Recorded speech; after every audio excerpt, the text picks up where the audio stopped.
Muy buenos días, yo soy Timothy Archer del Ministerio Heraldo de la Verdad. Estoy aquí en Tegucigalpa, invitado por las iglesias de Cristo, específicamente la Iglesia de Cristo de Ciudad Mateo. Y nuestro ministerio Heraldo de la Verdad tiene una larga historia aquí en Tegucigalpa. Nosotros llevamos más de 10 años trabajando aquí. Yo vine por primera vez en marzo de 2007. Trabajaba en aquel entonces con el hermano Rigoberto Vargas, que ya se ha ido para estar con el Señor. Pero nosotros seguimos trabajando, nosotros seguimos trayendo la palabra de Dios a Tegucigalpa. Yo, aunque no siempre estoy aquí físicamente, yo conduzco el programa de radio Lea la Biblia, que se transmite por lo menos 2 emisoras aquí en Tegucigalpa. Algunas personas lo escuchan por internet también. Tenemos el sitio de lealabiblia.com, donde se pueden escuchar todos los programas. Hay personas que me dicen que lo escuchan por el iTunes. Un hermano me escribió, dijo, yo compré un teléfono Nokia y ahí estaba el programa Lea la Biblia. Así que ha sido un honor para mí poder ya por más de 10 años estar hablando de la palabra de Dios, porque yo creo en el poder de la palabra de Dios. Yo fui misionero en la Argentina por 15 años. Yo llegué ahí en el año 1986 y ahí conocí a mi bella señora Carolina, que es cordobesa de Córdoba, Argentina. Ahí vivimos, formamos una familia y realmente llevo muchos recuerdos muy lindos de mi Argentina querida. Pero he podido, gracias a Dios, poder conocer a muchos países de Centroamérica, Suramérica, España, el Caribe, predicando la palabra de Dios. Y hoy vamos a estar hablando de la palabra. Yo quiero que veamos una historia en el Antiguo Testamento, el libro de Segunda de Crónicas, que es un libro que yo confieso que no leo muy seguido, ¿no? Es un libro de historia, un libro que habla de las crónicas de los reyes, sobre todo del país de Judá. Y vemos un rey muy interesante, un rey que se llamaba Usías. Vivió unos 700 años antes de Cristo. Y es un hombre interesante. Vamos a estar leyendo. Dice, entonces, todo el pueblo de Judá tomó a Usías, el cual tenía 16 años de edad, y lo pusieron por rey en lugar de Amasías su padre. Usías edificó a Elot y la restituyó a Judá después que el rey Amasías durmió con sus padres. De 16 años era Usías cuando comenzó a reinar, y 52 años reinó en Jerusalén. El nombre de su madre fue Jecolías de Jerusalén, e hizo lo recto ante los ojos de Jehová, conforme a toda la cosa que había hecho Amasías su padre, y persistió en buscar a Dios en los días de Zacarías, entendido en visiones de Dios, y en estos días en que buscó a Jehová, él le prosperó. Yo me acuerdo cuando mi hijo tenía 16 años, no hubiera querido que fuera rey, honestamente. Son pocos los jóvenes de esa edad que están listos para gobernar un país. Pero se ve que Usías sí, él había sido criado para eso, había sido preparado para eso. Y él tenía un consejero, un buen consejero, ¿no? Zacarías, el profeta, que Dios había enviado para ayudarle a ser buen rey. 52 años reinó. 52 años.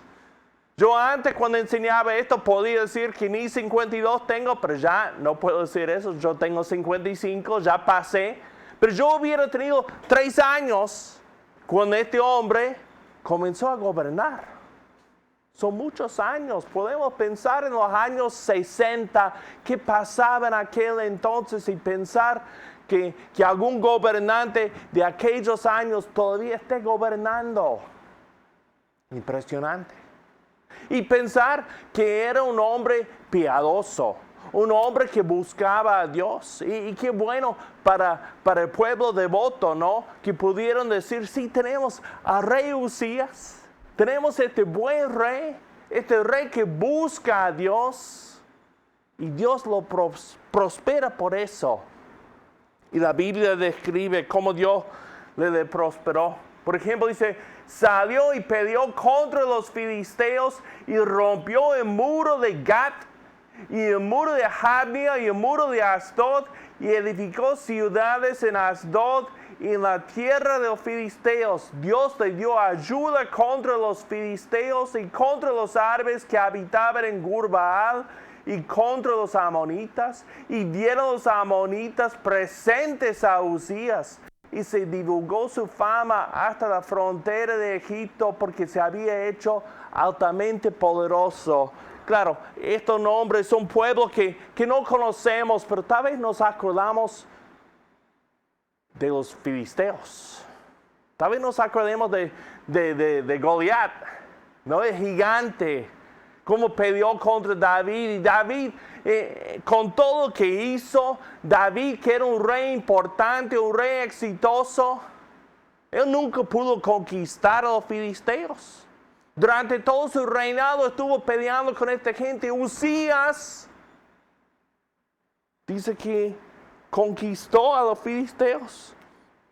Rompió el muro de Gad, una de las ciudades más importantes, y el muro de Jabnia, y el muro de Asdod, y edificó ciudades en Asdod, en la tierra de los filisteos. Este hombre tiene un éxito militar impresionante, porque buscaba a Dios, y Dios le prosperaba. Luego, si seguimos leyendo, dice en el versículo 9, edificó también Uzías torres en Jerusalén junto a la puerta del ángulo y junto a la puerta del valle y junto a las esquinas y las fortificó. Asimismo, edificó torres en el desierto y abrió muchas cisternas porque tuvo muchos ganados, así en la Céfela como en las vegas, y viñas y labranzas, así en los montes como en los llanos fértiles, porque era amigo de la agricultura. Tuvo también Uzías un ejército de guerreros, los cuales salían a la guerra en divisiones, de acuerdo con la lista hecha por mano de Jeiel, escriba, y de Masaías, gobernador, y de Ananías, uno de los jefes del rey. Todo el número de los jefes de familia, valientes y esforzados, era 2,600, y bajo la mano de estos estaba el ejército de guerra de 7,500 guerreros poderosos y fuertes para ayudar al rey contra los enemigos.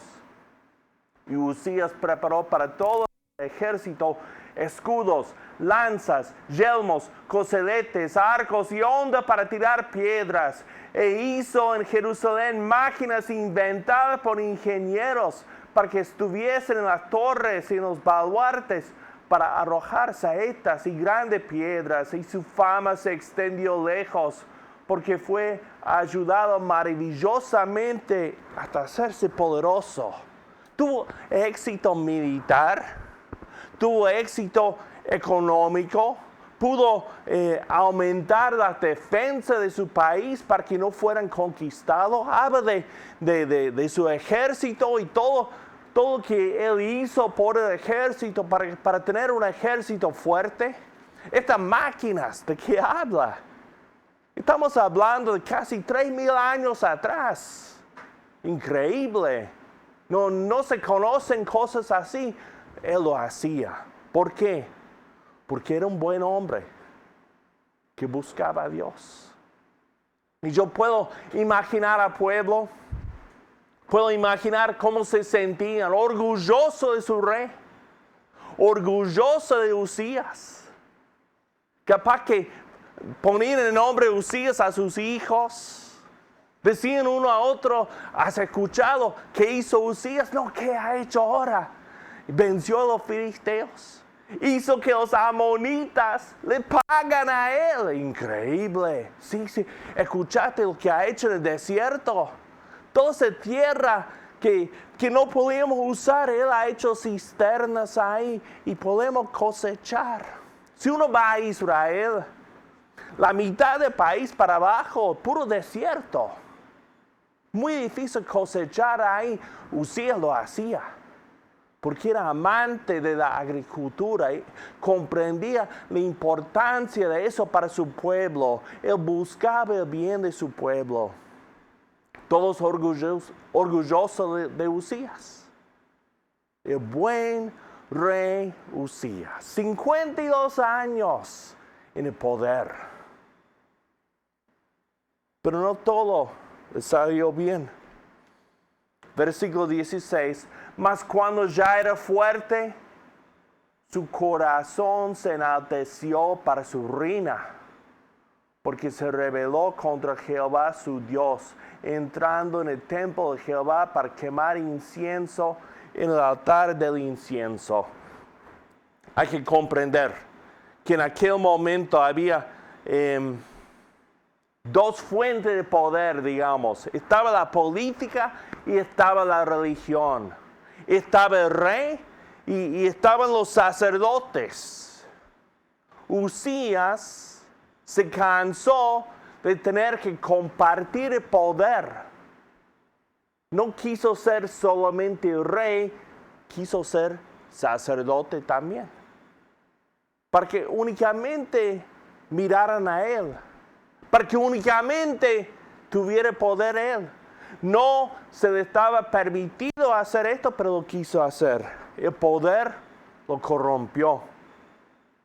Dice, entró tras él el sacerdote Azarías y con él 80 sacerdotes de Jehová, varones valientes, y se pusieron contra el rey Usías y le dijeron, no te corresponde a ti, oh Usías, el quemar incienso a Jehová, sino a los sacerdotes, hijo de Aarón, que son consagrados para quemar los sal del santuario, porque has prevaricado y no te será para gloria delante de Jehová Dios. Entonces Usías, teniendo en la mano un incensario para ofrecer incienso, se llenó de ira. Y en su ira contra los sacerdotes, la lepra le brotó en la frente. Delante de los sacerdotes en la casa de Jehová, junto al altar del incienso. Y le miró el sumo sacerdote Azarías y todos los sacerdotes. Y aquí la lepra estaba en su frente. Y le hicieron salir apresuradamente de aquel lugar. Y él también se dio prisa a salir porque Jehová lo había herido. Así el rey Usías fue leproso hasta el día de su muerte. Y habitó leproso en una casa apartada, por la cual fue excluido de la casa de Jehová. Y Jotam, su hijo, tuvo cargo de la casa real, gobernando al pueblo de la tierra. Cayó el rey Usías. El poder le corrompió.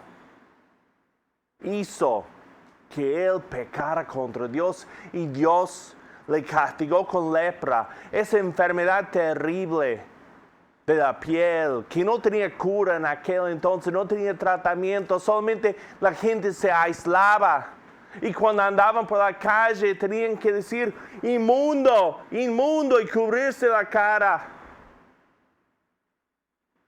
Así murió Usías, humillado, castigado, apartado por haber pecado contra Dios. Y yo puedo pensar en el pueblo que uno decía a otro, ¿has escuchado el rey Usías? Y el segundo dice, no, ¿qué ha hecho ahora? ¿Qué maravilla ha hecho? ¿Qué gran obra que ha hecho ahora? Y otro dice, no, entró en el templo. Bueno, qué buen hombre, un hombre devoto. No. Entró para ofrecer sacrificio para quemar, para ofrecer el incienso que solamente los sacerdotes pueden ofrecer. Pero, ¿cómo? Sí, y Dios le ha castigado con lepra. ¿Qué? Sí. Y ahora vive aparte. Ya no es rey. Ya no tenemos a buen rey Uzías. ¿Cómo se habrán sentido? ¿Cómo se habrán sentido? Cuando yo llegué a la Argentina, era el año 1986. Algunos se acuerdan del Mundial del año 86 en la Ciudad de México. Diego Maradona, la mano de Dios. Pero, qué jugador que era. Y yo llegué en ese momento. Vivió por primera vez un mundial. Porque en Estados Unidos los mundiales no eran importantes en aquel momento. Pero ahí viví lo que es un mundial y Argentina ganó. Y el gran campeón era Diego Maradona. Y uno estaba orgulloso, ¿no? De estar en un país con un atleta tan bueno. Que había comenzado como hombre humilde y llegó a ser uno de los más famosos del mundo. Y me acuerdo de la caída de Diego Maradona. No era ídolo mío, pero me dolió verlo caer en la droga, la obesidad, todo lo que le pasó. Lo he vivido con políticos que a veces he dicho, ese político es bueno, me gusta ese, después salen las noticias que ha cometido algún crimen. Con actores no pasa. Con familiares nos pasa. Con amigos nos pasa. En la misma iglesia nos pasa. Que a veces descubrimos que hasta el predicador es un falso. O algún hermano en la misma iglesia nos trata mal. Nos trata peor de lo que nos tratan allá afuera. ¿Y cómo reaccionamos?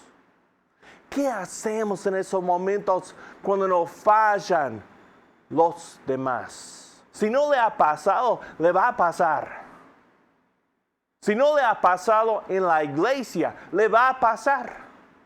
La iglesia está llena de seres humanos y los seres humanos somos falibles.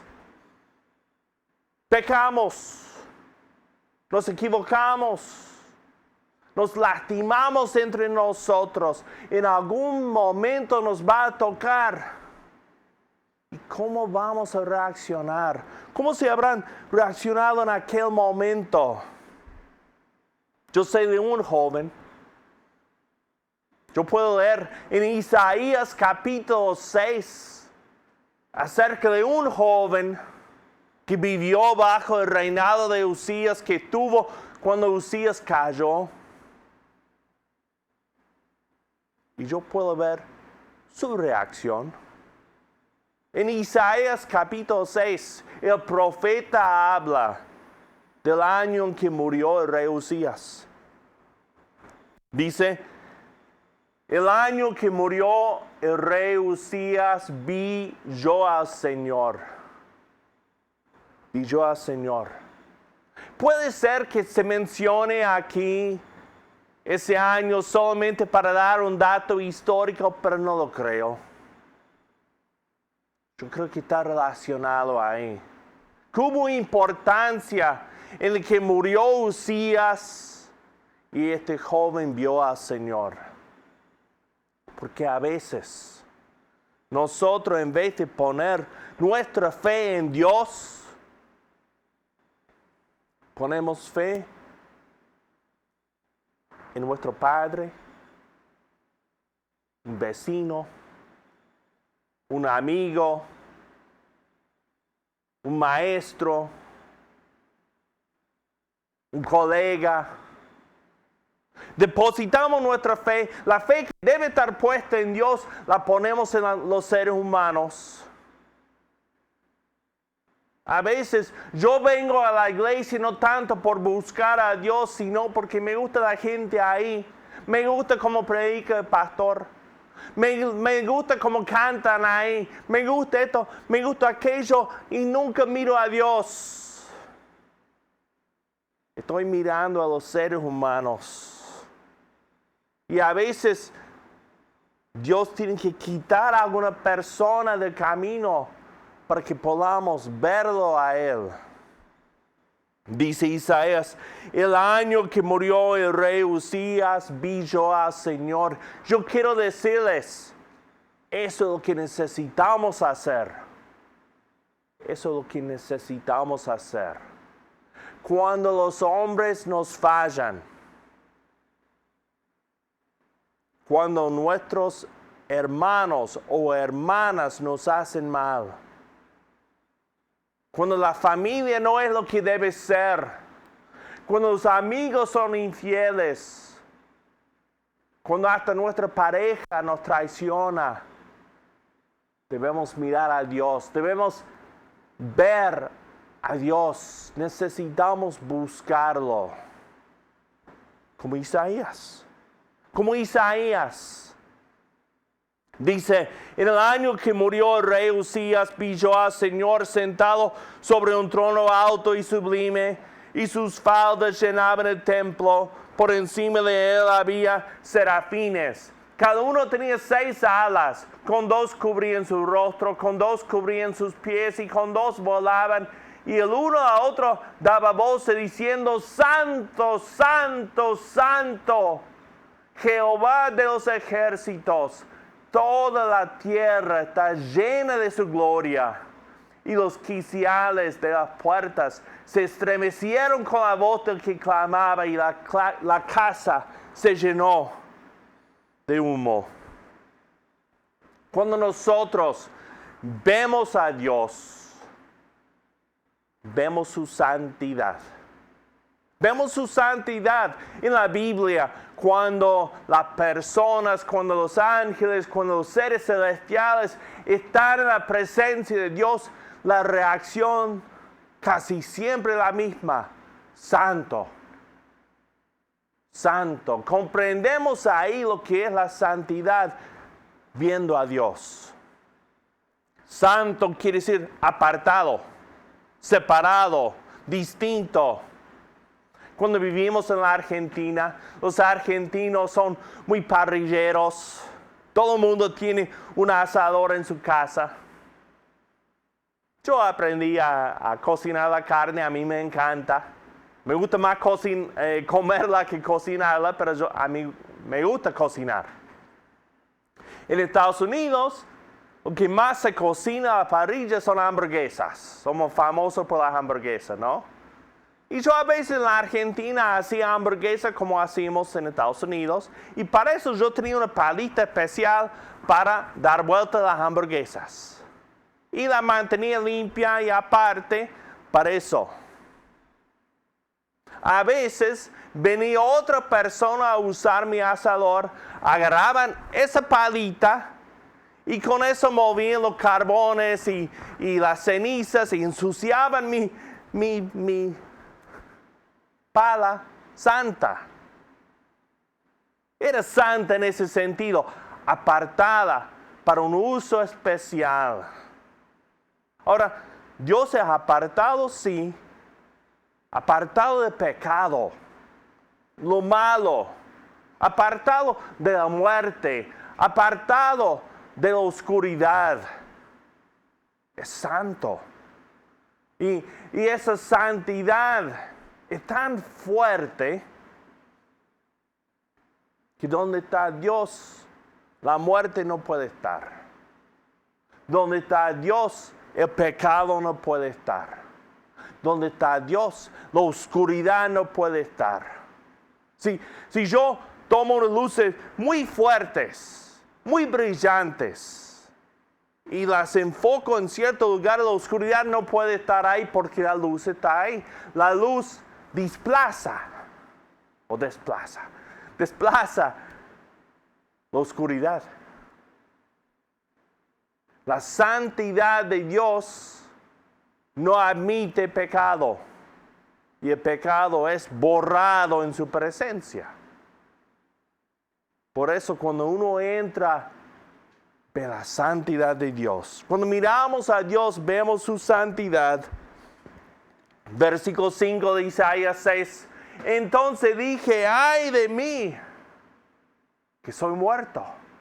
Porque siendo hombre inmundo de labios y habitando en medio del pueblo que tiene labios inmundos, han visto mis ojos al Rey Jehová de los ejércitos. Cuando vemos a Dios, vemos su santidad y vemos nuestro pecado. Vemos nuestro pecado. Si yo me comparo con los demás, me puedo sentir bastante bien, ¿no? Ahí está ese narcotraficante, ahí está ese político corrupto, ahí está esa mujer inmoral. Yo soy bastante bueno. Este anda cometiendo adulterio, este está robando, este mata. Yo soy bueno. Yo soy bueno, no tengo pecado. Pero ¿qué pasa si me comparo con Dios? Si me comparo con el Dios Santo. Si yo miro a Dios y veo su santidad cuando miro a mí mismo, me doy cuenta que no soy perfecto. Que soy pecador. Cuando yo era adolescente, jugaba al baloncesto, al básquetbol, no era bueno, pero me gustaba jugar. En lo que nosotros decimos 9º grado, el equipo de mi escuela salió campeón de toda la ciudad. Eran 4 escuelas nada más con quien competíamos, pero ganamos. Éramos los mejores de nuestra ciudad y nos sentimos muy buenos. Al otro año ya jugamos con equipos de toda la región, no solamente nuestra ciudad, sino toda la región. Y no ganamos ni un partido. 0-13. 13 perdidos. Uno solo ganamos. Ninguno ganamos, perdón. ¿Qué pasa? Ya estamos comparándonos con jugadores de otro nivel. Cuanto más si nos comparamos con Dios, ahí nos vemos como somos y nos damos cuenta que tenemos pecado, que somos pecadores. Si vemos a Dios, vemos su santidad y vemos nuestro pecado. Dice, siguiendo en el versículo 6, y voló hacia mí uno de los serafines, teniendo en su mano un carbón encendido, tomado del altar con unas tenazas, y tocando con él sobre mi boca, dijo, he aquí que esto tocó tus labios, y es quitada tu culpa, y limpio tu pecado. Qué lindo que Dios nos muestre directamente su perdón. Porque cuando vemos a Dios, vemos su santidad, vemos nuestro pecado y vemos la salvación que ofrece. La gracia, la misericordia de Dios, el perdón de nuestros pecados. Hoy en día, yo no creo que nadie reciba así un toque de un ángel con un carbón encendido diciendo, tus pecados son perdonados. Pero el perdón está. La gracia está. Si nosotros venimos a Dios con fe, creyendo en Jesucristo, si venimos dispuestos a confesar nuestro pecado y renunciarlo, y si nos bautizamos en agua para el perdón de los pecados, como dice la Biblia, lavando los pecados, como dice Hechos 22, nosotros también recibimos el perdón. Podemos estar bien confiados del perdón de Dios. Cuando vemos a Dios, vemos su santidad, vemos nuestro pecado y vemos el perdón que nos ofrece. Es importante que no nos quedemos solamente diciendo qué malo que soy. Nunca podré hacer nada bueno. Sino que veamos que Dios nos quiere limpiar, que Dios nos quiere ayudar a llevar una buena vida, que Dios nos quiere dar una vida santa, pero mirándolo a Él. Y después dice, después oí la voz del Señor que decía, ¿a quién enviaré? ¿Y quién irá por nosotros? Entonces respondí yo, heme aquí, envíame a mí. Heme aquí, Dios, envíame a mí. Cuando vemos a Dios, vemos su santidad. Vemos nuestro pecado. Vemos el perdón que nos ofrece. Y vemos que Él tiene una misión para nosotros. Una misión para nosotros. Él quiere usarnos. Él quiere que tengamos una vida fructífera aquí en este mundo. Él quiere que tengamos propósito. En un mundo sin sentido, Dios da un propósito. Dios nos quiere usar a cada uno de nosotros. Y tenemos que estar convencidos de eso, porque la forma en que me va a usar a mí no es la forma en que va a usar a usted. Él ha tomado este gringo con lengua inglesa